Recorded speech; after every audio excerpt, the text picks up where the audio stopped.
누가복음 18장 9절에서 14절 말씀, 제가 한 절, 여러분 한 절, 마지막 절을 함께 읽겠습니다. 자기가 의롭다고 생각하며 다른 사람들은 업신 여기는 몇몇 사람들에게 예수께서 이런 비유를 들려주셨습니다.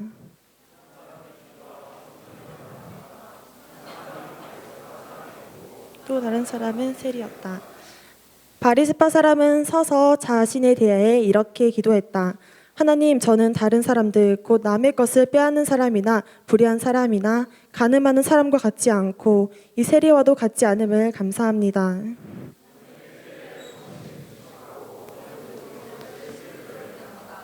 그러나 세리는 멀찍이 서서 하늘을 쳐다볼 엄두도 내지 못하고는 가슴을 치며 말했다. 하나님, 이 죄인에게 자비를 베풀어 주십시오. 함께 보겠습니다.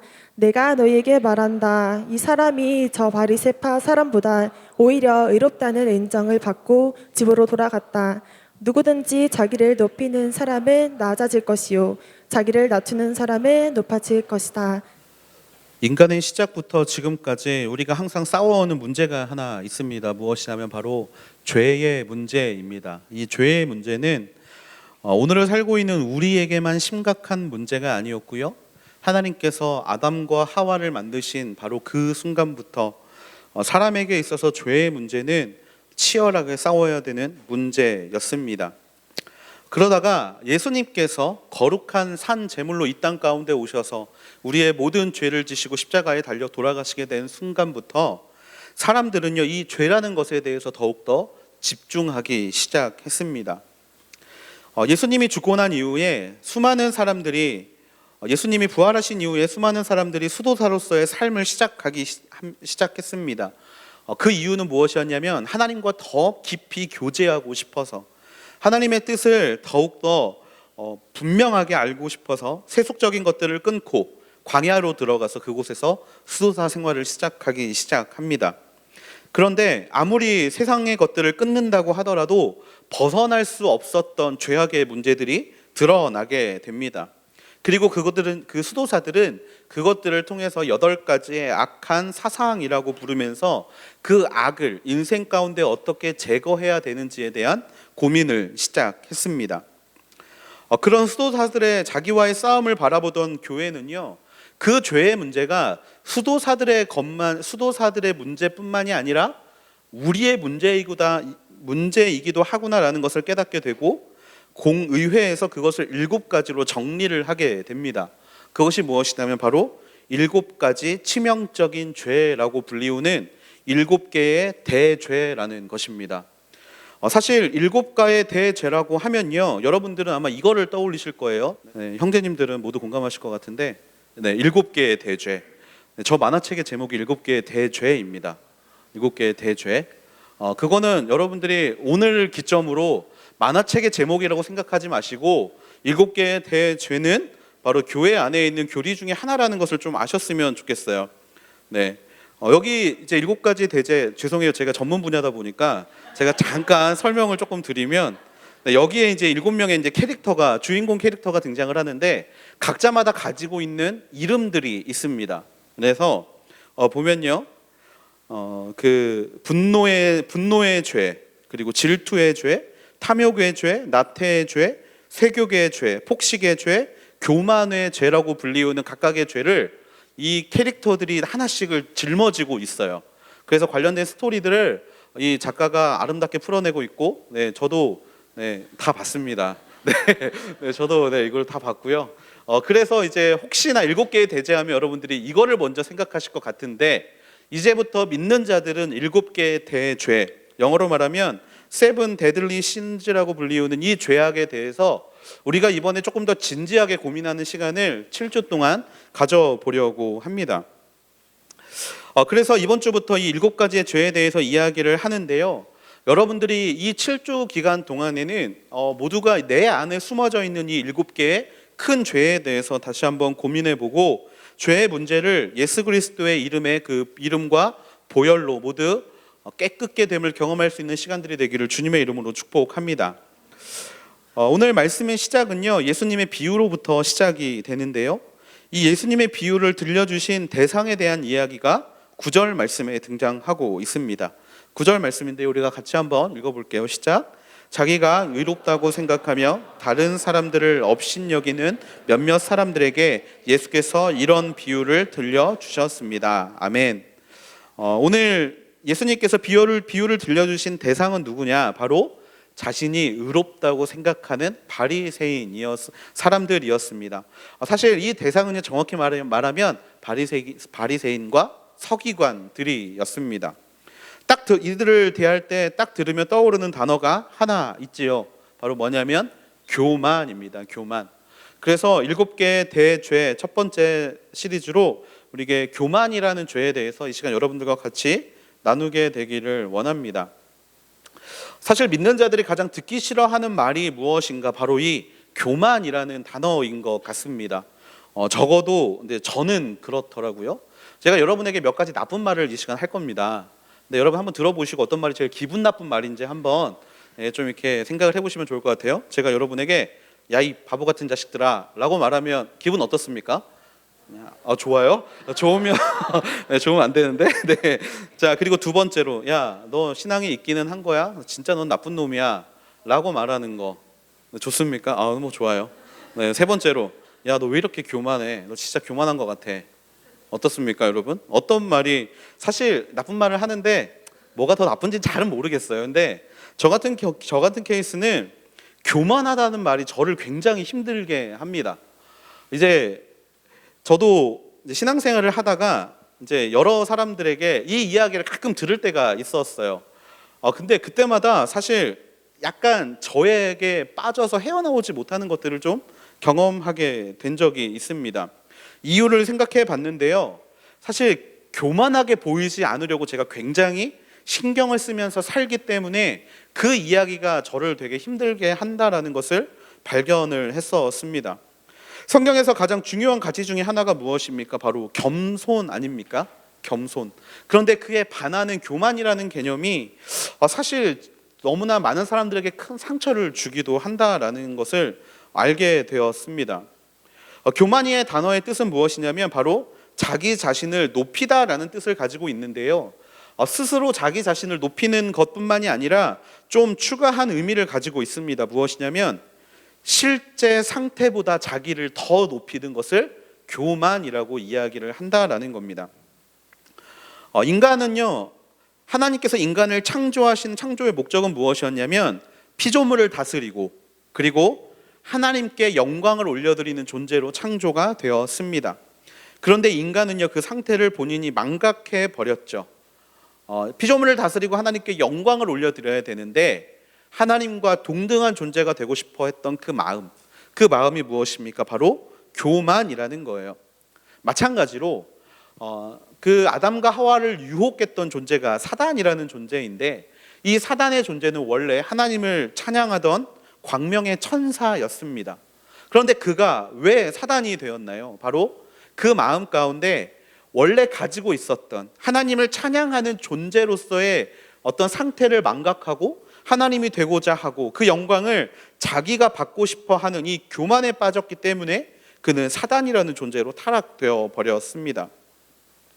하나님이 세우신 그 자리를 나의 자리라고 착각하고 내 힘으로 되었다라고 착각하는 것, 내가 가지고 있는 것보다 더 많은 것을 가지고 있다라고 착각하는 것, 그것이 바로 교만이라는 것이죠. 특별히 성경은 이 교만이라는 단어를 죄와 연결시켜서 이야기합니다. 교만이라는 것은 스스로를 착각하게 만들기 때문이죠. 여러분, 이번 주에 큐티를 하셨는지 모르겠습니다. 이번 주 큐티 말씀이 예레미야 말씀이 진행이 되고 있는데 특별히 금요일 본문에 토기장의 본문이 나온 것들을 여러분이 볼 수 있었을 것 같습니다. 이 토기장의 본문, 사실 이 토기장의 본문이야말로 우리가 얼마나 교만한 존재인지를 보여주는 본문입니다. 하나님이 토기장이로 표현되고요, 사람들은 토기로 표현이 됩니다. 근데 여러분이 아는 상식으로 따지면 토기를 어떻게 만들지를 결정하는 것은 누구죠? 하나님이십니다. 그것은 부정할 수가 없어요. 토기장이가 옆에 앉아 있는 배우자가 여러분 당신 왜 토기를 그렇게 만들어? 이거 좀 이상하잖아. 똑바로 좀 만들어봐. 라고 말해서 그래, 좀 이상하다. 이렇게 자신의 뜻을 되돌릴 수 있는 경우는 거의 없다라고 보시면 됩니다. 토기장이는요, 자신의 의지로 자신의 마음으로 토기를 만듭니다. 그런데 그 토기가 뭐라고 이야기를 합니까? 나를 왜 이런 모습으로 만드셨습니까? 나는 간장동지가 되고 싶지 않고 나는 금그릇이 되고 싶었는데 왜 당신이 나를 이렇게 조그만하고 쓸모없는 존재로 만드셨습니까? 라고 말한다라면 그게 얼마나 어이가 없고 웃기는 일인지 우리는 너무나 잘 알고 있죠. 그런데 토기가 만약에 그렇게 이야기를 한다라는 것은 무엇이냐면 자신의 상태를 착각하고 있기 때문에 그 일이 가능하다라는 겁니다. 하나님은요, 이 비유를 예루살렘에 있는 이스라엘 백성들에게 전해 주셨어요. 그들이 착각하고 있는 것이 있었기 때문입니다. 하나님이 창조주인데 왜 이런 어려움과 힘듦을 우리에게 허락하셨습니까? 라고 따지면서 우리는 이 상태를 감당하고 싶지 않습니다라고 이야기하는 모습이 바로 우리가 가지고 있는 착각, 교만의 죄라는 것입니다. 내가 내 상태를 착각하고 실제 상태보다 나를 더 높이는 이 교만은요, 7가지의 큰 죄악 중에서도 첫 번째 위치를 차지하고 있습니다. 모든 죄의 시작이 바로 여기서부터 시작되기 때문에 그렇죠. 교만이 무서운 죄인 이유는요, 바로 스스로가 하나님이 되려고 하기 때문입니다. 스스로가 하나님이 되려고 하기 때문에. 자기의 위치를 착각해도 정도 것이면 그나마 귀엽기라도 합니다. 그런데 그것을 넘어서게 되고 마치 주인의 수염을 물어뜯는 동물들이 되는 것처럼 창조주의 그 자리조차 넘보는 상황이 교만을 통해 시작이 되기 때문이죠. 아담의 실수가 무엇입니까? 스스로 선과 악을 판단하고 싶었던 것이 실수였습니다. 그 전까지 선과 악을 판단하는 기준은 하나님이셨는데 이제 그 역할을 내가 하고 싶은 겁니다. 이게 선이고 이게 악이야. 그렇게 마음을 먹는 순간 그는 교만의 죄로 인하여 하나님과의 관계가 멀어지게 됐습니다. 여러분, 창세기 11장에 보면 바벨탑 사건이 나오는데요, 바벨탑 사건도 같은 맥락 가운데 있는 사건입니다. 사람들이 모여서 무리를 만들기 시작합니다. 그러면서 이렇게 이야기를 하죠. 우리의 이름을 내고 흩어짐을 면하자. 우리의 이름을 내고 흩어짐을 면하자라고 이야기를 하면서 바벨탑을 쌓기 시작합니다. 모여 살려고. 그런데 여기에서 우리의 이름을 낸다라는 의미가 무슨 의미냐면요, 땅의 지배권을 우리가 갖겠다라는 의미예요. 동식물들의 이름을 지은 것은 사람입니다. 그런데 그 사람이 이름을 짓게 된 계기는 하나님이 그 권능을 인간에게 주셨기 때문에 사람이 모든 것에 대한 이름을 지을 수 있었어요. 그런데 바벨탑 사건에 나오는 사람들이 바로 그 역할을 하나님의 어떤 임재나 하나님의 능력을 힘입어서 하는 것이 아니라 자기들의 뜻대로 하고 싶었던 것입니다. 창조주를 떨어뜨리고 내가 그 일을 하고 싶어. 내가 이 땅에 대한 권능을 가지고 싶어. 그러다 보니 어떻게 됐습니까? 하나님이 그들을 치시고 언어를 섞어버리셔서 모든 사람들을 흩어버리게 되는 것들을 경험하게 되었다라는 거죠. 우리가 좋아하는 다윗이라는 인물도 마찬가지였습니다. 다윗이요, 사무엘 하에 보면 인구를 조사하는 장면이 나타납니다. 아니, 왕이 인구 조사하는 게 뭐가 큰 죄입니까? 라고 이야기를 할 수 있겠지만요, 이스라엘이라는 나라는요, 사람의 숫자로 유지되는 나라가 아니었습니다. 무슨 이야기냐면 이스라엘은 오로지 하나님의 도우심으로만 유지가 되는 나라였어요. 근데 갑자기 다윗이 인구 조사를 시작한 겁니다. 왜? 병력이 얼마나 되는지를 알고 싶었던 거예요. 싸움에 나갈 수 있는 사람이 얼마나 되고 전쟁에 나갈 수 있는 사람이 얼마나 되고 세금을 낼 수 있는 사람이 얼마나 되는지를 다윗이 알고 싶었던 겁니다. 그동안은 하나님이 지키시고 보호하셨는데 이제 자신의 힘이 어느 정도 올라오니까 그래, 이제 내 힘을 과시하고 싶은 마음이 생겼다라는 것이죠. 이처럼 교만은요, 자기를 높이게 됩니다. 결국에 내가 높아져서 뭇 나라의 이스라엘의 왕들처럼 결국에 그곳에서 떨어져서 정말 하나님이 보시기에 슬피 울며 이를 가는 사람으로 떨어지게 만드는 죄가 바로 교만이라는 죄라는 거예요. 그리고 이런 모습을 오늘 말씀에 등장하는 바리새파 사람들에게도 우리가 찾아볼 수 있다라는 겁니다. 오늘 말씀 11절과 12절 말씀인데요, 같이 한번 읽어볼게요. 시작. 바리새파 사람은 서서 자신에 대해 이렇게 기도했다. 하나님, 저는 다른 사람들 곧 남의 것을 빼앗는 사람이나 불의한 사람이나 간음하는 사람과 같지 않고 이 세리와도 같지 않음을 감사합니다. 저는 일주일에 2번씩 금식하고 얻은 모든 것의 11조를 냅니다. 아멘. 바리새인들이 이러한 행동들에 대해서 이야기를 합니다. 그러면서 뭐라고 이야기를 합니까? 스스로를 높이고 있죠. 저는 이러한 죄를 짓고 있지 않기 때문에 감사합니다. 저는 일주일에 2번씩 금식하고 얻은 모든 것에 11조를 냅니다. 그리고 여기에 생략되어 있는 말이 있는데 그것이 무엇이냐면 그렇기 때문에 저는 하나님 보시기에 의로운 존재입니다 라는 말이 이 안에 담겨져 있습니다. 자기들 스스로가 이러한 행동을 하기 때문에 나는 의로운 사람이다라고 판단하고 내가 이렇게 살고 있기 때문에 하나님 보시기에 좋은 사람, 하나님 보시기에 인정할 수 있는 사람이 되었다라고 이야기하고 있죠. 그런데요, 예수님께서는 바리새인들에게 뭐라고 이야기를 하시냐면 14절 말씀인데요, 제가 읽어드릴게요. 내가 너희에게 말한다. 이 사람이 저 바리새파 사람보다 오히려 의롭다는 인정을 받고 집으로 돌아갔다 라고 말씀하신다라는 겁니다. 그 사람의 대상은 누구냐면 바로 세리라는 거예요. 세리는 뭐라고 이야기를 합니까? 자기 가슴을 치며 이렇게 이야기합니다. 하나님, 이 죄인에게 자비를 베풀어 주십시오. 하나님께 자신이 죄인이라고 이야기하는 사람이 오히려 의롭다라고 하나님이 말씀하고 계시다라는 거예요. 예수님은 바리새인 안에 있는 교만을 보셨다라는 겁니다. 교만, 스스로 높아지려는 마음, 가진 것보다 더 많은 것을 사람들에게 보이고자 하는 마음, 바로 그 교만을 예수님이 보신 것이죠. 이 교만 중에 사실 수많은 교만들이 있습니다. 허영, 탐심, 또 여러 가지 정말 많은 교만으로 대비되는 것들이 있는데 오늘은 그 많은 것들 중에 특별히 몇 가지만 좀 보기를 원하는데요. 오늘 바리새인이 하는 교만의 모습은요, 자기 합리화라는 교만입니다. 자기 합리화. 여러분, 자기 합리화의 기준이 무엇입니까? 나 아닙니까? 나. 스스로 위로하는 것을 자기 합리화라고 이야기합니다. 죄책감이나 자책감에서 벗어나기 위하여 그럴듯한 이유를 들어 내 입장을 정당화하는 것, 이것이 바로 자기 합리화입니다. 교만의 다른 말이지요. 그런데 이 자기 합리화라고 말하면 여러분들이 조금 거리감을 들 것 같아서 요즘 말로 바꾸어 보았습니다. 자기 합리화를 부르는 또 다른 말이 있습니다. 바로 정신승리입니다.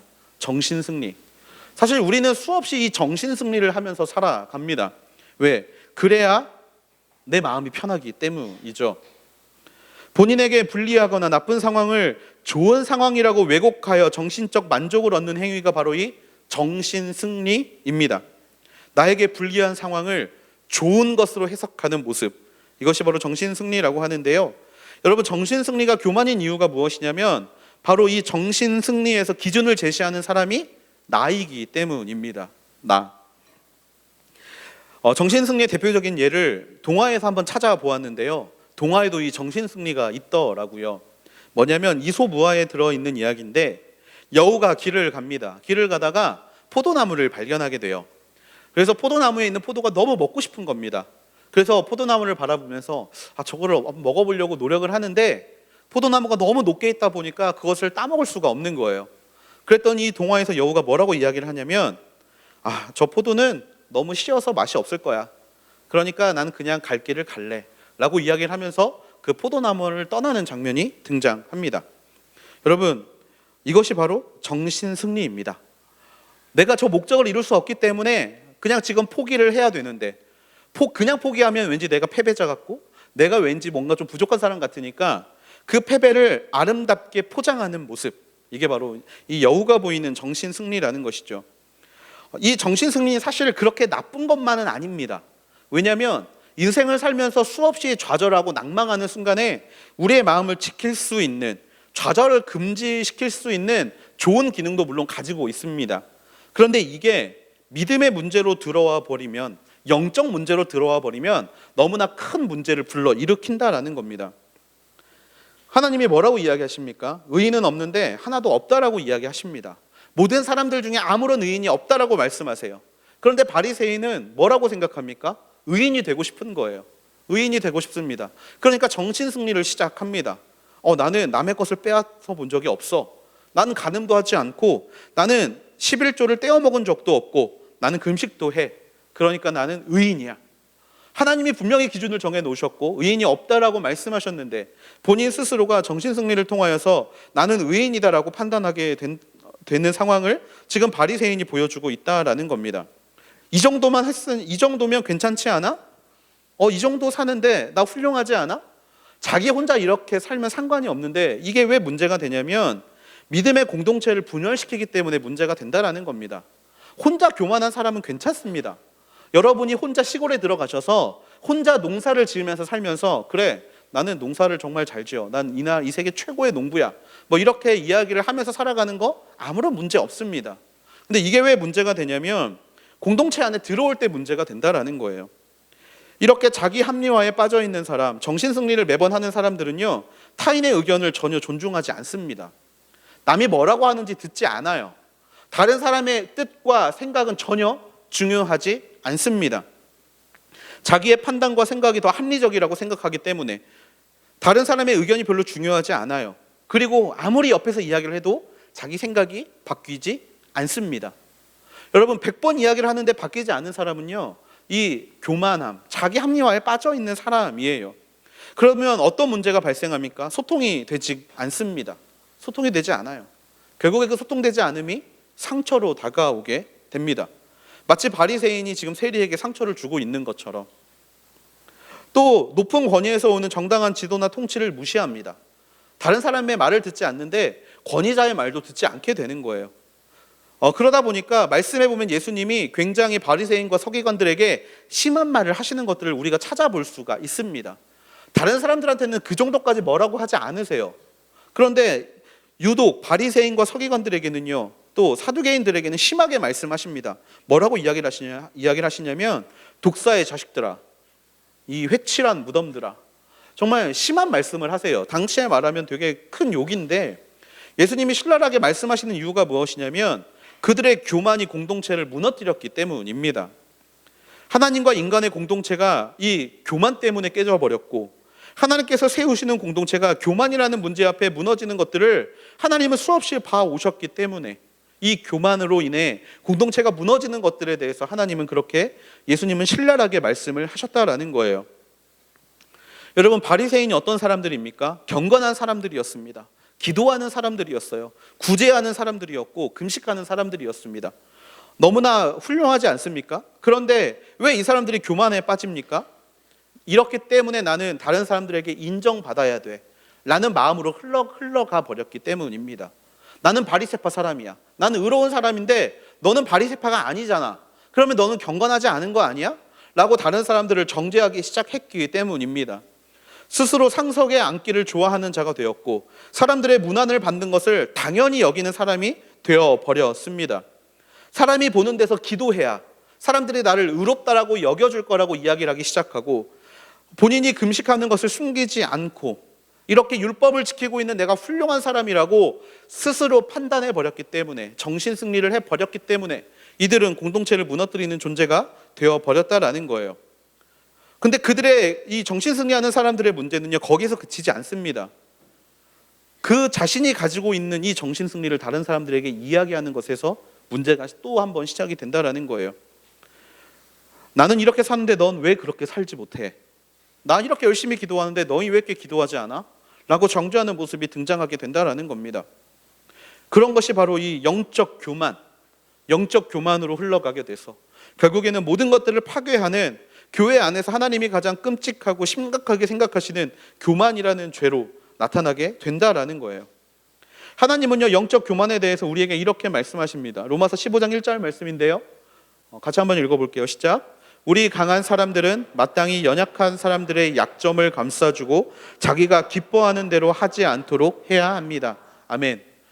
강한 사람, 영적으로 하나님 앞에 보기에 좋은 사람, 소위 말하는 강한 사람들은요, 어떤 일을 해야 되냐면 스스로 기쁨을 가지고 사는 사람이 아니라 연약한 사람을 감싸줘야 하는 사람임에도 불구하고 교만이 그 사람 안에 들어가면 다른 사람을 죽이는 사람으로 변하게 된다라는 겁니다.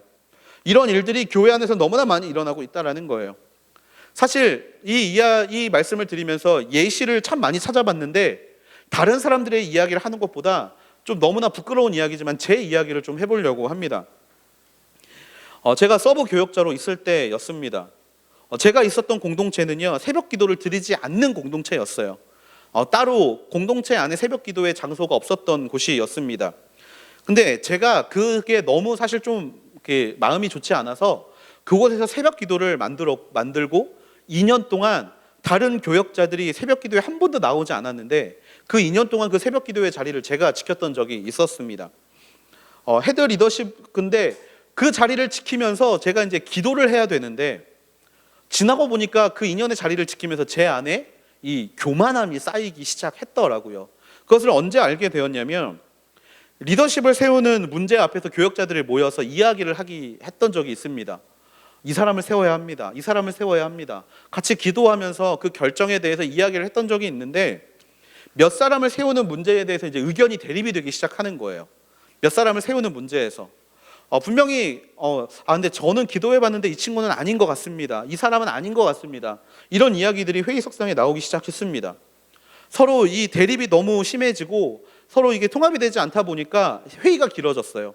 근데 그 순간 제 입에서 나온 말이 있었습니다. 무슨 말이었냐면, 아니 기도 좀 똑바로 하시지 그러셨어요 라는 말이 나온 거예요.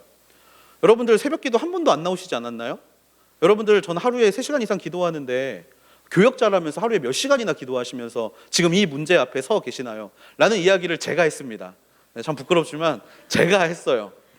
사실 그동안 기도의 자리 가운데 교역자가 보이지 않았다라는 사실 하나가 저를, 그 사람을 공격하게 만드는 도구가 돼버려가지고 갑자기 그런 이야기가 튀어나왔습니다. 근데요 여러분, 기도 좀 하라는 그 이야기, 제 딴에는 그때는 겉면이었지만 그 일로 인하여 교역자들의 관계가 깨져버렸습니다. 그리고 이제 제가 그 교회에서 나오게 됐어요. 그러니까 다른 사람을 이렇게 정죄함으로 인하여 결국에 공동체가 깨지는 것을 경험을 하게 됩니다. 여러분, 이게 영적 교만이라는 거예요. 우리 안에 들어와 있는 영적 교만이라는 겁니다. 나보다 말씀을 적게 보는 것 같고 나보다 기도를 적게 하는 것 같은 사람들의 이야기를 우리는 잘 들으려고 하지 않습니다. 도리어 그들을 정죄하기 시작하죠. 야, 좀 더 기도해보고 결정해. 야, 좀 더 너 기도해봤어? 너 기도 많이 안 하는 것 같던데? 너 말씀 읽어봤어? 말씀 안 보는 것 같던데? 너 성경 일독은 해봤니? 이런 식으로 말하는 모든 게 사실은 영적 교만이라는 거예요. 상담을 할 때 제가 이런 말을 할 때가 있습니다. 그래, 우리 기도 좀만 더 해보자. 그래, 약간 좀 기도가 부족한 것 같으니까 기도를 좀 더 해보고 결정하자. 여러분, 문제 없어 보이지만 사실 이런 말도 영적 교만입니다. 왜냐하면 욥은요 죄를 지어서 고난받은 게 아니기 때문이에요. 욥이 고난받을 때, 욥에게는 사실 고난받을 만한 이유가 없었거든요. 결정에 대해서 하나님의 역사가 없어야 되는 이유가 사실은 없었습니다. 그럼에도 불구하고 욥은 고난을 당했죠. 신학적으로 바른 말을 하던 친구들이 있었습니다. 그런데 그 친구들이 오히려 하나님 앞에서 질책을 받게 된 사건을 우리가 알고 있습니다.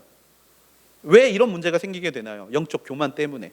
내가 가지고 있는 게 진리고 내가 생각하는 게 절대적 진리라는 사실, 그 사실이 나를 영적 교만으로 끌고 가게 된다라는 겁니다.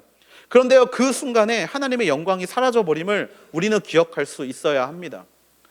단순하게 몇 가지를 말씀드렸지만 교만의 문제는요 너무나 어렵습니다. 사실 C.S. 루이스가 쓴 책 중에 스크루테이프의 편지라는 책에 교만의 문제가 얼마나 어려운 문제인지가 잘 나타납니다. 제가 잠깐 이야기를 해드리면요, 늙은 삼촌 악마가 젊은 조카 악마에게 이렇게 이야기를 합니다. 신자가 겸손해지면 위기감을 갖고 긴급하게 대응해야 돼. 겸손함을 배우게 되는 순간 우리들이 어려워지거든. 그렇게 이야기를 하면서 이렇게 조언을 해줍니다. 신자들이 겸손해지고 위기감을 가지게 되면 무엇보다 그 순간 내가 겸손해졌다라는 사실에 집중하게 만들어. 그게 그 사람의 자랑이 되고 교만이 되기 때문에 라고 이야기를 합니다. 그런데 혹시나 또 그 상황에서도 위기감을 갖게 되고 내가 이렇게 겸손해졌다라는 사실이 교만이라고 그 사람이 생각하게 된다면 다시 한번 그 사람이 그런 마음을 갖게 된 것조차도 하나님 앞에 자랑할 수 있게 그 사람의 마음을 공격하면 돼 라고 이야기하는 장면이 있습니다. 교만이라는 악의 뿌리를 뽑기가 얼마나 힘든지 잘 보여주게 되는 대목이죠. 여러분, 우리가 교회 안에서 생활을 할 때 다른 사람을 용납하는 사건이 있었다라고 가정을 해보면 용납을 하게 되는 순간 이렇게 생각합니다. 내가 져줬어. 그래, 하나님이 사랑하라고 했으니까 내가 그 사랑을 보여줬어. 그런데 그 순간에 어떤 마음이 듭니까? 그래, 나 좀 훌륭한 것 같아. 이 정도면 그래도 좀 하나님의 사람대로 살고 있는 것 같아 라는 마음이 제 안에 슬그머니 고개를 들게 됩니다. 그게 뭐입니까? 영적 교만입니다. 아니, 안 돼. 이런 생각 가지면 안 돼. 이렇게 마음 먹으면 안 돼. 하나님이 잘못한 사람을 77번씩 7번 용서해 주라고 하셨으니까 그 정도 내가 감당할 수 있어야 돼 라고 마음을 먹고 또 용서합니다. 또 다가갑니다. 또 섬깁니다. 그런데 또 한 번 고개를 드는 거예요. 그 사람이 내 마음에 들지 않을 때, 야, 이 정도 하면 된 거 아니야? 이 정도 하면 된 거 아니야? 할 만큼 했어. 하나님 앞에서 난 할 만큼 했어. 여러분, 이게 영적 교만이라는 거예요. 이 영적 교만이 우리 안에서 정말 뽑히기가 너무나 어려워 보입니다. 신앙적 우월감으로 흘러가게 되는 이 영적 교만, 욕망을 다스림을 감사하는 순간 자부심이라는 이름으로 고개를 들게 되는 이 영적 교만, 자기 합리화, 이 정신 승리, 이 교만을 그러면 우리가 어떻게 대처해야 합니까? 첫 번째로 자신의 실상을 바로 볼 수 있어야 합니다. 스스로를 속여서는 안 됩니다. 13절 말씀인데요. 13절 말씀은 이렇게 이야기를 하고 있죠. 세리는 멀찍이 서서 하늘을 쳐다볼 엄두도 내지 못하고 가슴을 치며 말했습니다. 하나님, 이 죄인에게 자비를 베풀어 주십시오. 여러분, 이 세리가 지금 기도하고 있다는 것은 이 세리도 하나님을 믿는 사람이라는 뜻일 겁니다. 여러분, 이 세리라고 해서 자랑할 만한 것이 없었겠습니까? 아니요, 분명히 있었을 거예요. 분명히 이 세리도 하나님 앞에 말씀대로 살았던 자신의 모습 자랑할 수 있었을 겁니다. 하지만 이 세리는 그렇게 하지 않죠. 왜입니까? 본인의 실상을 바로 볼 수 있었기 때문입니다. 본인이 죄인이라는 사실을 세리는 너무나 잘 알고 있었다라는 것이죠. 하나님 앞에서 우리는 죄인임을 이 세리는 알고 있었습니다. 여러분, 이것을 아는 것이 교만에서 벗어나는 첫걸음인 줄로 믿습니다. 여러분, 깜깜한 방에 들어가 있을 때 창문에서 한 줄기 빛이 비추면 그 빛을 통해서 뭐를 볼 수 있냐면 먼지를 볼 수 있습니다. 굉장히 많은 먼지들이 이 방에 있다는 것을 알게 되죠. 하지만 그 빛이 없을 때는요, 우리가 살고 있는 방이 그렇게 먼지가 가득한지 우리는 전혀 알 수가 없습니다. 마찬가지로 우리가 하나님이라는 존재를 바로 보면요, 하나님이라는 존재를 마주하게 되면 우리가 얼마나 더러운 죄인인지를 우리는 깨달을 수밖에 없게 됩니다. 이사야가 천국의 회의 장면을 바라봤을 때, 이사야 6장에서 하나님이 천사들과 함께 회의하는 장면을 바라봤을 때 뭐라고 외칩니까? 화로다 나여 망하게 되었구나. 나는 죄인인데 거룩한 것을 봤으니 망하게 되었구나. 본인의 존재를 깨닫게 되죠. 마찬가지로 베드로가 예수님을 만나서 그물이 찢어질 만큼의 물고기를 잡았을 때도 베드로가 예수님 앞에 이렇게 이야기합니다. 주여, 나를 떠나소서, 나는 죄인입니다. 욥도 마찬가지였죠. 하나님 앞에 따지게 되는 순간 38장 이하의 말씀에 하나님을 바라보게 됐을 때, 하나님 앞에 내가 드릴 말씀이 아무것도 없음을 깨닫게 됐다라고 욥도 고백하게 됩니다. 하나님이라는 존재 앞에서 내가 얼마나 보잘것없는 존재인지를 깨닫게 되는 것이죠. 그래서 필요한 것이 있습니다. 바로 말씀입니다. 말씀.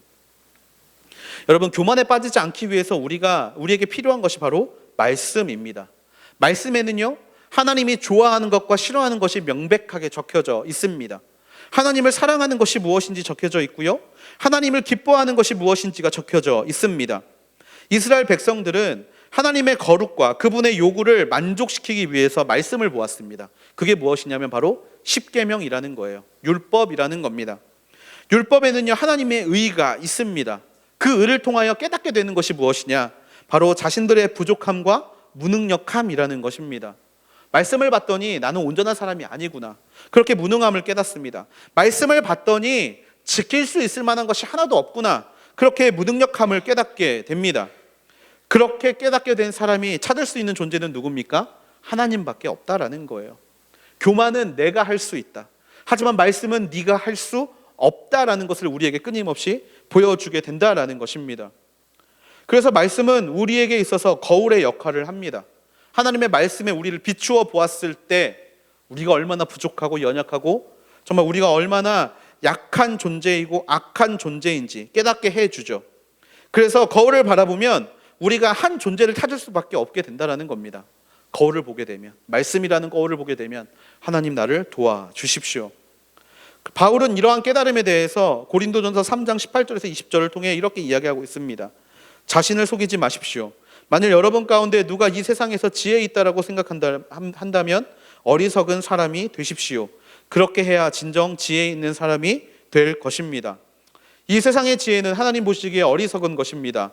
기록되기를 하나님께서는 지혜로운 사람들을 자기 꾀에 넘어지게 하시는 분이십니다라고 하고, 기록되기를 주님은 지혜로운 사람들의 생각이 허망한 것을 아신다라고 한 것과 같습니다. 아멘. 하나님이 인정하시는 지혜는 단 하나밖에 없습니다. 바로 우리의 어리석음이라는 거예요. 그냥 생각을 없애면 됩니다. 말씀에 비추어 봐서 이것이 말씀에 옳은 것인가, 그렇지 않은 것인가를 우리가 말씀에 비추어서만 판단하고 우리의 생각이 아니라 말씀대로 살아가는 인생, 바로 그것을 우리가 말씀을 통해 교만을 제하여 버리는 훈련으로 사용할 수 있게 된다라는 것이죠. 예수님이 승천하신 직후에 초대교회 수도사들은요, 매일 말씀을 읽었습니다. 자신을 비추어 보기 위해서. 그리고 말씀을 읽으면서 드렸던 기도가 하나 있어요. 초대교회의 전통의 기도인데요, 예수 그리스도라는 기도입니다. 이 기도의 내용은요, 이런 기도예요. 하나님의 아들 예수 그리스도시여, 더럽고 형편없는 저를 불쌍히 여기소서라는 기도의 제목입니다. 이 기도를요, 하루에 수천 번, 하루에 수백 번, 수천 번을 수도사들은 하고 다녔어요. 왜? 말씀을 읽으면 내가 죄인임을 깨달을 수밖에 없기 때문에, 그 사실을 잊지 않기 위해서. 그렇게 기도하는 모습을 우리가 알 수 있습니다. 여러분, 하루에 거울을 얼마나 보십니까? 자매님들은 하루에 거울 얼마나 보세요? 손거울 필수죠. 하루에 정말 앞머리 만지려고 정말 거울을 수십 번, 수백 번 보지 않습니까? 여러분, 그것처럼 얼굴에 거슬리는 것이 없을까? 내 화장이 혹시 지워지지는 않았을까? 혹시 그렇게 바라보는 거울이 있다라면 여러분, 그 수보다 더 많은 시간을 말씀이라는 거울에 우리의 모습을 비춰볼 수 있게 되기를 주님의 이름으로 축복합니다. 그때 발견되는 악함들이 있습니다. 나의 연약함들이 있어요. 그럴 때마다 나는 연약합니다, 하나님 나를 도와주십시오라는 기도를 우리가 하나님 앞에 할 수 있게 되기를 주님의 이름으로 축복합니다. 그리고 이 교만의 문제를 해결하기 위해서 필요한 것이 있습니다. 두 번째는 바로 공동체라는 거예요. 공동체. 여러분, 공동체에 속한다는 것은 내 방식으로 모든 것을 해결하지 않겠다라는 자기 결단입니다. 공동체 생활에서 배울 수 있는 것이 바로 겸손이라는 것이죠. 여러분, 우리 하늘 공동체만 해도요, 수많은 배경과 수많은 성품을 가진 사람들이 모인 곳입니다. 자기만의 생각과 방법들이 다르고요, 또 내 의지와 내 생각이 다른 곳이 바로 이 공동체라는 곳이죠. 그렇기 때문에 부딪힐 수밖에 없습니다. 그런데 여기에서 교만한 자와 교만하지 않는 자들이 드러납니다. 교만한 자들은 그것을 견디지 못합니다. 그래서 공동체를 떠납니다. 공동체의 방향성을 따라가지 못합니다. 자기 생각과 다르기 때문에. 절대로 다른 사람들과 어울릴 수 없습니다. 이해하고 노력하려고, 인내하려고 하지 않습니다. 그냥 내 생각을 떠나버리게 되는 것이죠. 그래서 우리는 이 공동체 생활을 하면서 다양한 모습들 가운데서 내가 어떠한 마음을 가지고 있는지를 돌아볼 수 있어야 합니다. 그리고 이 공동체 생활을 우리는 교회에서 해야 합니다. 여러분, 교회는요, 예배를 드리는 것만이 전부인 곳이 아닙니다. 이 교회라는 공동체는요, 우리가 훈련받아야 하는 공동체입니다. 서로 다른 모습을 가진 사람들이 연합하여 한 몸을 이루게 하셨던 예수 그리스도의 보혈로 우리의 가지고 있는 모든 성품과 생각을 내려놓고 하나가 되는 곳이 바로 이 교회라는 곳이에요. 그래서 이 공동체 생활을 통해서 우리는요, 나의 삶에서 우리의 삶으로 들어갈 수 있어야 합니다. 그 삶에 들어갈 때 필요한 것이 무엇입니까? 내 생각을 버리는 것, 내 마음을 버리는 것, 내 뜻을 잠시 접어두는 것. 비판할 것이 많고 주장할 것이 많은 사람들은 교회 안에 들어올 수 없습니다. 자기 생각과 다른 모습을 너무나 많이 보고 그 사람들이 자신을 따라오지 않기 때문에 불편을 감수하고 교회 안으로 들어올 수 없습니다. 하지만 우리는요, 이 교회 안에서 그런 것들을 배워갈 수 있어야 한다라는 것이죠. 디트리트 보네퍼라는 신학자가 있습니다. 이 신학자는요, 교회 공동체야말로 하나님이 주신 은혜의 선물이라고 이야기를 합니다. 왜냐하면 싫은 사람도 보아야 되고 원수 같은 사람들도 어쩔 수 없이 품어야 되는 곳이 교회 공동체이기 때문에, 나와 다르고 생각이 다르고 뜻이 다르다 하더라도 품어야 되는 곳이 교회 공동체이기 때문에 바로 여기야말로 주님이 주신 은혜의 선물이라고 이야기했다라는 것이죠. 외딴 곳에서부터의 교만은 시작됩니다. 혼자 있음에서 교만은 시작됩니다. 그래서 저는 여러분이 몇 가지를 좀 멀리 하셨으면 좋겠습니다. 그 첫 번째가 무엇이냐면 유튜브입니다. 여러분, 유튜브를 멀리 하라는 게 이게 사실 웃을 일이 아니에요. 정보 전달에서 어느 순간 유튜브가 네이버를 앞지르기 시작했습니다. 옛날의 세대는 정보 검색을요, 네이버에서 했는데 요즘은요, 그냥 유튜브로 봐요. 왜? 영상으로 보는 게 확실하기 때문에. 그런 것들을 제하라고 하는 말이 아닙니다. 여러분, 교계에서 여러 가지 사건들이 일어납니다. 근데 그 사건들에 대해서 유튜브에서 활동하는 수많은 사람들이 자체적으로 그것들을 판단하고 생각하고 결정을 내립니다. 그러면서 이런 제목으로 유튜브에 많이 올라와요. 내가 생각하는 이 사건에 대하여 라는 말로 유튜브에 굉장히 많은 것들이 올라옵니다. 그런데 여러분, 그런 거를 볼 때는 사실 조심하셔야 합니다. 왜냐면요, 그 유튜브는요, 소통이 되지 않는 채널이에요. 아무도 자신에게 뭐라고 하지 못하는 채널입니다. 조금 더 거슬리면 아예 답글조차 그냥 비공개로 하는 어떤 채널들이 많이 있어요. 그냥 자신의 생각을 일방적으로 쏟아내는 공간입니다. 그러다 보니까 우리가 조심해야 돼요. 무엇을 조심해야 됩니까? 그 교만한 어떤 자기 합리화와 어떤 정신 승리로 가득 찬 그 공간을 우리는 조심할 수 있어야 된다라는 겁니다. 예수님 이야기를 한다고 모든 것이 진리가 아닙니다. 예수님을 이야기를 한다고 우리가 거기에 그냥 빠져서는 안 됩니다. 시작부터 저는 목사의 아들입니다. 저는 외국에서 공부하고 왔습니다. 여러분, 이런 말들이 모든 것을 합리화시켜주지 않아요. 오직 우리가 그 예수님 안에서 그 모든 것들을 아름답게 수용할 수 있는 공간은요, 그런 일방적인 곳이 아니라는 겁니다. 그래서 저는 여러분들이 유튜브, 특별히 그런 민감한 사항이나 주제들을 다루는 것들을 조금 멀리 하실 수 있게 되기를 바랍니다. 일방적인 지식과 일방적인 것들은요, 나를 무너뜨리는 도구가 돼요. 그래서 도리어 그런 어떤 자기의 생각을 이야기하는 것들은 멀리 하시기를 바라고, 도리어 신앙의 선배들에 대한 여러 가지 책자들은 찾아보시게 되기를 축복합니다. 정제되어 온, 수많은 사람들의 손을 거쳐온, 그래서 수많은 사람들의 뜻을 같이 해온 그런 것들을 바라볼 수 있게 되기를 바랍니다. 사실 영상 참 쉽습니다. 쉬워요. 저도 가끔 그 영상 보면서 많은 것들을 얻거든요. 근데 그게 얼마나 내게 위험한지 사실 요즘 너무나 크게 깨닫고 있습니다. 그리고 단순히 그것들을 수용할 때 내가 얼마나 큰 교만에 빠지는지도 발견하게 돼요. 여러분, 교만은요, 혼자 있을 때 드러납니다. 교만은 정제되지 않은 것들을 받아들일 때 내 안에서 드러나게 됩니다.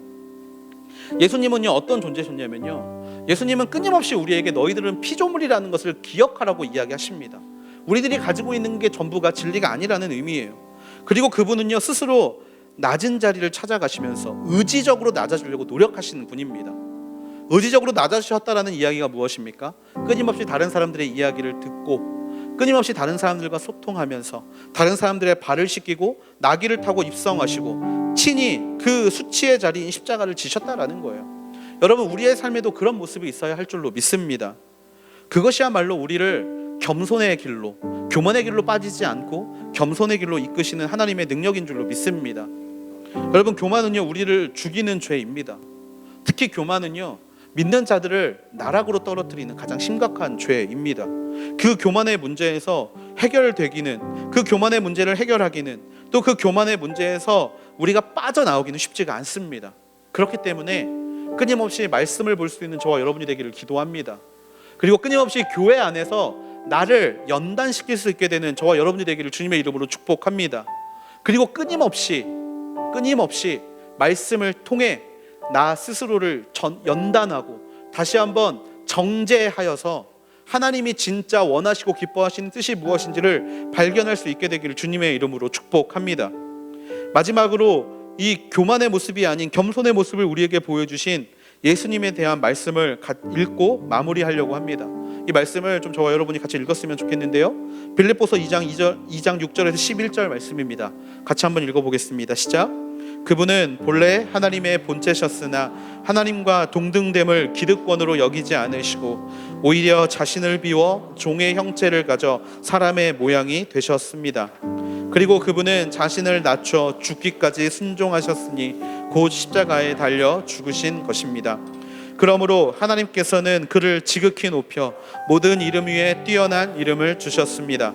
이는 하늘과 땅과 땅 아래에 있는 모든 사람들이 예수의 이름 앞에 무릎을 꿇게 하시고 모든 입으로 예수 그리스도를 주라 시인하게 하셔서 하나님 아버지께 영광을 돌리게 하시려는 것입니다. 아멘. 나 스스로는 절대 나를 높이게 할 수 없습니다.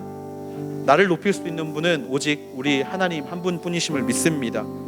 그 하나님이 나를 높이시기 위해선 내가 겸손해져야 합니다.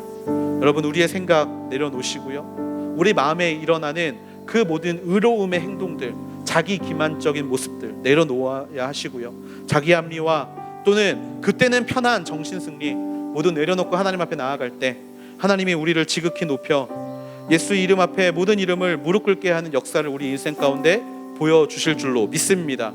오늘 하루 우리 안에 이 겸손의 모습이 있게 되기를 바랍니다. 오늘 이번 한 주 또 이 한 달 여러분이 겸손에 대해서 묵상하시고 특별히 이 믿음의 공동체 안에서 그 겸손의 모습을 아름답게 보여줄 수 있는 저와 여러분이 되기를 주님의 이름으로 축복합니다. 우리 시간에 좀 같이 기도하면 좋겠는데요. 우리 시간에 먼저 기도할 때 하나님께 이렇게 기도하기를 원합니다. 사랑이 많으신 아버지 하나님, 혹시 내 안에 하나님의 말씀으로 스스로 의롭다 여기는 부분들이 있다면 주여 그런 마음을 내려놓는 시간들이 되게 하여 주시옵소서. 아버지 하나님이시여, 내가 생각했을 때 내가 꽤 괜찮은 신앙인인 것 같은 마음이 혹시 내 안에 있습니까? 아버지 하나님이시여, 내가 수많은 사역들과 수많은 기도의 시간들과 아버지 그런 수많은 신앙생활을 통하여서 바라봤을 때 내가 좀 이 정도면 괜찮겠다라고 생각하는 그런 마음들이 있습니까? 하나님, 그런 모든 마음들 예수 그리스도의 십자가 앞에 내려놓는 믿음의 자녀들이 되게 하여 주시옵소서. 아버지 하나님이시여, 나는 선하지 않습니다. 아버지, 내 안에 선한 것이 없습니다. 아버지 하나님이시여, 특별히 믿음의 공동체 안에서 내 모습은 아버지 다른 사람들을 실족시키고 다른 사람들을 넘어뜨리며 다른 사람들의 마음을 어렵게 하는 존재임을 고백합니다. 아버지, 이런 교만한 자에게 예수 그리스도의 보혈이 있게 하여 주시옵소서. 예수님이 나의 인생의 주인으로 다가오게 하여 주시고 매일 말씀을 바라보며 내 스스로가 얼마나 큰 죄인인지 내가 얼마나 교만한 자인지를 깨닫게 되는 믿음의 자녀들이 되게 하여 주시옵소서. 말씀 앞에 나를 비추어 보고 예수 그리스도를 의지함으로 내 안에 있는 가장 큰 죄, 이 교만이라는 죄를 주 앞에 내려놓을 수 있는 하나님의 거룩한 자녀가 되게 해달라고, 내 안에 이 교만의 싹을 아버지 정말 뿌리 뽑을 수 있는 믿음의 자녀가 되게 해달라고, 우리 시간에 이 교만의 죄를 놓고 같이 한번 기도함으로 나아가시겠습니다.